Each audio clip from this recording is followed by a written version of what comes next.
Amém. Amém. Amém, meus amados. Quem vai pregar nessa noite é o pastor Pablo, né? Conhecido aí de todos os irmãos, dispensa apresentação, né?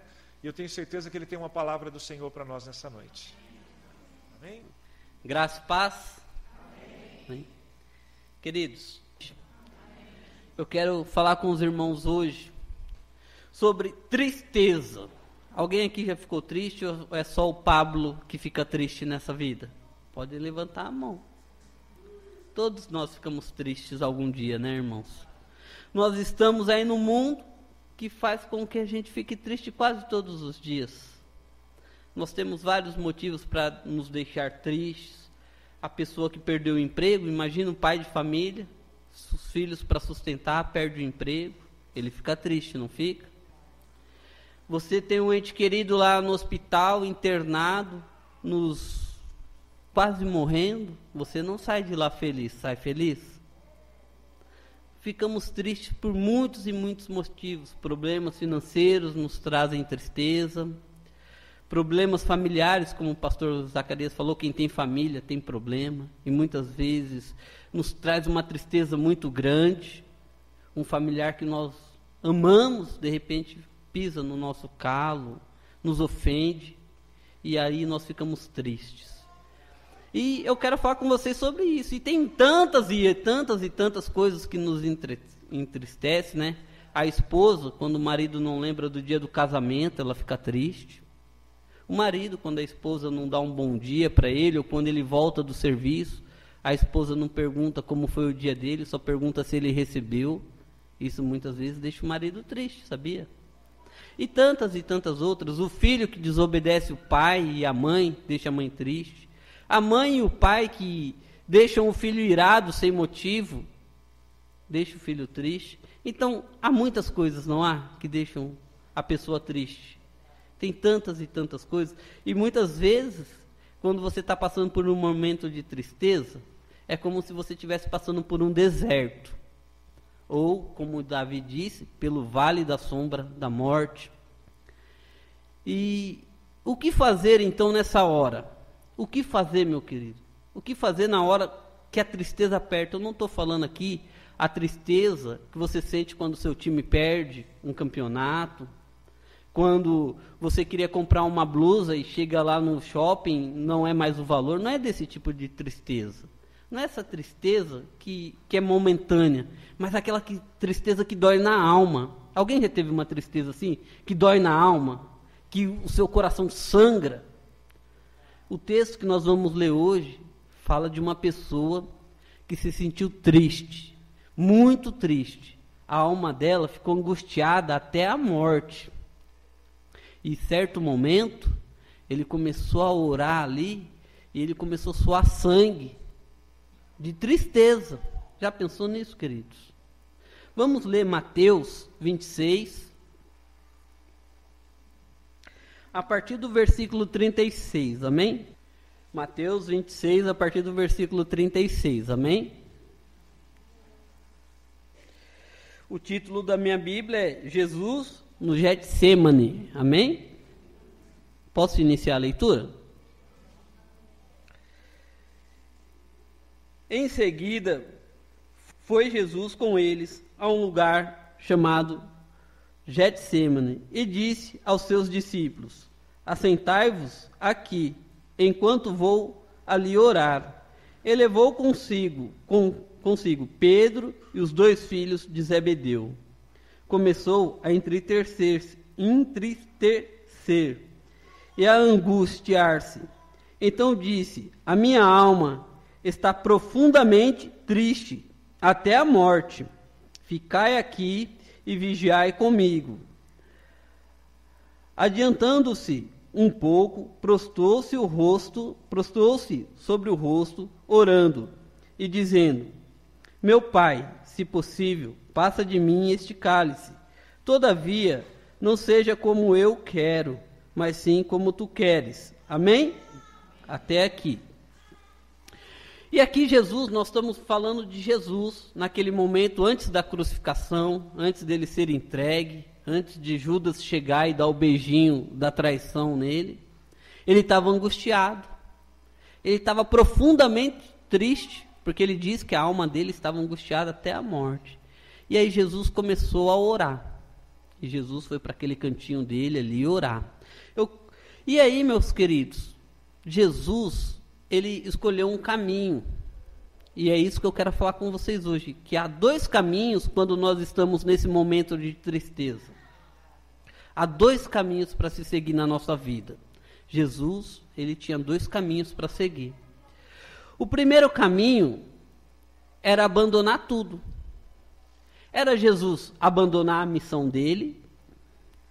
Era Jesus se revoltar contra o propósito que Deus mandou ele aqui na terra. Esse era o primeiro caminho. Jesus desistir de tudo. Se entregar à situação, ficar assim. Mas Jesus não fez isso. E muitas vezes, nós, diante de uma tristeza, diante de um momento ruim na nossa vida, eu não estou falando um momento ruim, desses ruins que você acorda e fala assim, hoje eu não estou bem. Estou falando de um momento muito ruim. Nós podemos escolher o primeiro caminho, que é desistir da nossa vida, desistir do projeto que Deus tem para nós, desistir do sonho, do casamento, da família. Aí algumas pessoas se apegam, falam, eu não vou mais prosseguir por esse caminho, eu não estou conseguindo passar por esse momento de tristeza, e aí se enfia no vício, começa a beber para esquecer os problemas, outros começam a usar drogas, outros procuram outras diversões, se apegam a tantas coisas para esquecer aquele momento triste. E é verdade, naquele momento que a pessoa vai para o bar beber e enche a cara, ele esquece da tristeza, ele esquece daquela dor que ele está sentindo. Naquele momento que o rapaz acende um baseado, ou cheira uma farinha, ou fuma uma pedra, ele esquece dos problemas dele. Naquele momento é verdade, isso acontece. A pessoa vai se divertir, naquele momento a diversão, ele esquece os problemas, ele esquece aquela dor que ele sente, mas aí, queridos, quando ele vai para a casa dele, e que ele pega o amigo travesseiro e se deita, aquela tristeza volta. Aquele momento de angústia vem e acorda de madrugada, fica virando de um lado do outro, não consegue dormir. Amanhã é triste, o dia passa todo triste, até que ele tem que se voltar de novo para alguma coisa. E aí ele pega uma muleta que não cura ele totalmente, mas naquele momento resolve. Jesus não fez isso, queridos. Jesus não se apoiou em nada para tirar essa tristeza que estava, porque ele sabia que ele ia morrer. E aí pensem comigo, uma coisa, temos lá Jesus crucificado, vamos avançar um pouquinho aqui na história. Jesus foi entregue, passou por todo aquele drama, está lá crucificado com mais 2 dos lados, um bandido de um lado, outro bandido do outro lado. E aí um bandido fala para ele, se você é Deus, filho de Deus, tira daqui. O outro fala o quê? Olha, eu e você estamos crucificados porque nós erramos. Nós merecemos estar aqui, mas esse homem não merece. Não é assim que está lá na palavra? Eu não preciso ler, né? Os irmãos entendem, né? E aí aqueles homens, eles sabiam que eles estavam ali, mas pensa comigo, Jesus, na hora que ele estava sentindo aquela angústia, ele, dentro dele, isso é eu imaginando, amém, irmãos? Isso não está na Bíblia, é pensamento meu, tá? Eu imagino Jesus ali, Deus, eu vou morrer, e eu não tenho pecado, eu vou morrer a morte que é para os piores bandidos dessa terra, é a pior condenação que tem, e daqui a pouco eu vou morrer, e eu não mereço morrer porque eu não tenho pecado. Não dá para ficar angustiado, queridos? Dá para ficar muito angustiado, muito triste. Mas ele podia falar assim, então eu vou picar a mula daqui, eu vou fugir, eu vou pegar Pedro, que é doido, vamos pegar as espadas aqui e matar todo mundo e ninguém vai me matar. Mas ele não. Ele escolheu outro caminho.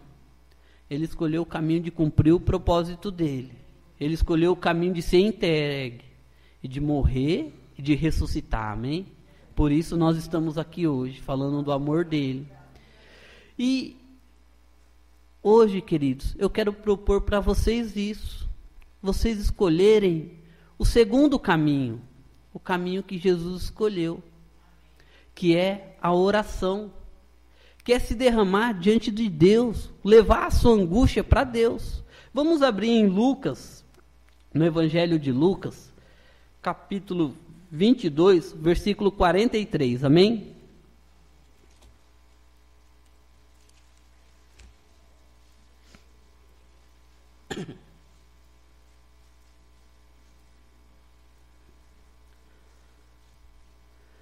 Lucas 22, versículo 43, amém? É a mesma história, aqui o evangelista Lucas, ele está narrando a mesma história que nós lemos em Mateus, amém? Só que aqui ele coloca um detalhe que Mateus não colocou, e é esse detalhe que eu quero dividir com os irmãos agora. No 43 diz assim, cadê o meu 43, Jesus? Então lhe apareceu um anjo do céu e o confortava. Então lhe apareceu um anjo do céu e o confortava. Mas por que apareceu um anjo do céu para confortar Jesus naquele momento? Porque ele colocou toda a tristeza dele, toda a angústia dele diante do Pai, diante de Deus. E nesse momento, se vocês lerem a história como Lucas narra, Jesus começou a orar. E as suas gotas de suor se tornaram sangue, de tão estressado, de tão angustiado, de tão triste que ele estava. Começou a pingar sangue do suor dele na terra. Mas a palavra diz que apareceu um anjo e o confortava. E muitas vezes, quando eu e você estamos tristes, quando nós estamos angustiados, com essa angústia que aperta o coração, que nós sofremos, nós temos que nos colocar diante de Deus. Nós temos que orar. Orar, orar, orar, orar. E o Senhor, Ele manda para nós, não um anjo. Amém, queridos? Prestem muita atenção nisso que eu vou falar, que é importante. Deus, Ele não manda mais anjo consolar ninguém nessa terra. Amém? O pastor Zacarias está aqui, se eu estiver falando errado, ele pode me corrigir. Deus não manda mais nenhum anjo consolar ninguém nessa terra. Porque Deus mandou o Espírito Santo, o Consolador. Amém? Quantos sabem que o Espírito Santo é o Consolador? É o Espírito Santo que vai te consolar. Aí você pergunta, então pastor, o senhor está dizendo que a hora que eu estiver triste, eu vou orar e a minha tristeza vai acabar? Não, queridos, não é isso que eu estou falando essa noite. Prestem muita atenção, que eu não estou prometendo que a sua tristeza vai acabar, que a sua angústia vai acabar. Não é isso. Eu estou dizendo para você que nessa hora o Senhor Jesus vai mandar o Espírito Santo te consolar. E você vai ser consolado. Se a tristeza vai acabar, eu não sei, queridos. Eu não posso falar que sei, que eu vou estar mentindo. E Deus não anda com mentiroso, né? Mas eu sei que Ele vai te consolar.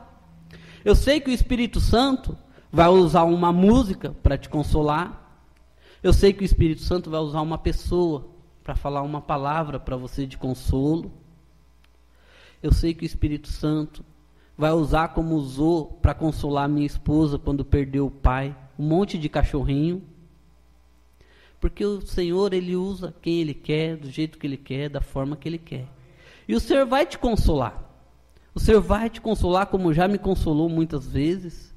E como consolou o Senhor Jesus, naquele dia, só não foi o Espírito Santo consolar Jesus. Sabe por quê, queridos? Deus, Ele não bagunça a palavra dEle.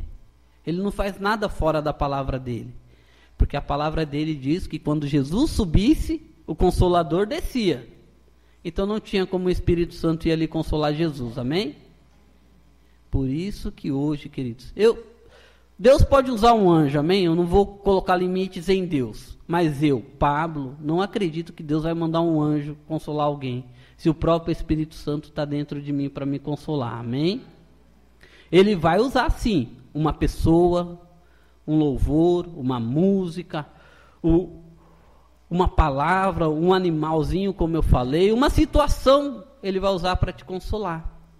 Então essa noite, queridos, Eu não vou ficar enrolando, não vou ficar falando muito, porque não é por muito falar que se resolve as coisas. Mas eu queria convidar você que está passando por um momento assim, porque eu falei essas situações e de repente você deve estar pensando, eu já passei por um momento desse. Ou você está falando assim, eu estou passando por esse momento. Eu estou precisando ser consolado. Na verdade, eu estava precisando que essa tristeza acabasse. Mas eu não posso dizer que ela vai acabar hoje, amém? Deus tem o poder de aniquilar ela hoje, se Ele quiser. Porque Ele é o Todo-Poderoso. Ele pode todas as coisas. Mas eu só posso dizer aquilo que Ele me falou, que vai consolar. Então eu queria convidar você, que está triste, que sente essa tristeza, que sente essa angústia no seu coração, a seguir os passos de Jesus. Porque Jesus, queridos, Ele foi tão perfeito em tudo, que Ele nos deixou exemplo para tudo, amém? Exemplo de como obedecer à lei, exemplo que nós devemos congregar, todos os sábados Jesus estava na sinagoga, Ele nos deixou exemplo de orar, porque Ele sempre se separava para orar, Ele sempre se separava para ter a meditação dele com Deus, e Ele precisava? Eu acho que não, né? Ele era o Filho de Deus. Mas Ele sempre nos deixou todos os exemplos. E aí, meus queridos, na hora mais triste da nossa vida, Ele também deixou um exemplo. Ele falou, calma, eu vou deixar um exemplo para vocês que vocês podem seguir, que na hora que vocês estiverem sofrendo, vocês vão ser consolados pelo Espírito Santo, pelo Consolador. E Ele deixou o exemplo, que foi a oração. Então eu queria convidar vocês, aqueles que estão tristes, aqueles que precisam realmente ser consolados pelo Espírito Santo, não é pelo Pablo e nem pelas palavras, porque minhas palavras e nada é a mesma coisa, amém, queridos? Mas pelo Espírito Santo, se colocassem de pé agora para nós orarmos,